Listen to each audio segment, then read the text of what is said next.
Hello everyone, আজকের মজার গল্প বোকা জামাই। ছেলে শ্বশুর বাড়ি যাবে, বুদ্ধি শুদ্ধি একটু কম, তাই মা তাকে ভালো করে শিখিয়ে দিল। বলল, তোর শ্বশুরের অসুখ, তাই আগে তাকে গিয়ে জিজ্ঞেস করবি কেমন আছেন।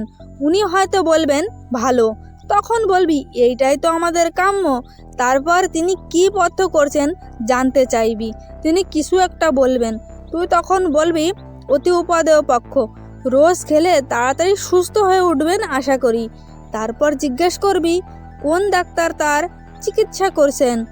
ডাক্তারের নাম শুনে বলতে পারবি তো দারুণ ডাক্তার, খুব তাড়াতাড়ি ভালো হয়ে যাবেন। আর সবসময় হাসি হাসি মুখ করে থাকবি, কেমন? মা নেওয়াটা ছেলে ঘাড় নেড়ে বেরিয়ে পড়ল। শ্বশুরমশাই রোগের জ্বালায় বিছানায় শুয়ে ছটফট করছেন। জামাই ঘরে ঢুকে হাসতে হাসতে জিজ্ঞেস করলো, কেমন আছেন বাবা? শ্বশুর বললেন, আর বাঁচার ইচ্ছা নেই, এবার মরলেই বাঁচি। জামাই বলল, এটাই তো আমাদের কাম্য, তা কি পথ্য করছেন এখন আপনি? শ্বশুর চটে গিয়ে বললেন, ঘোড়ার ডিম। জামাই বলল, বাবা, অতি উপাদেয় পথ্য, রোজ খেয়ে যান, ভালো হয়ে যাবেন আশা করি। আবার হাসতে হাসতে, তা ইয়ে কোন ডাক্তারকে দেখাচ্ছেন?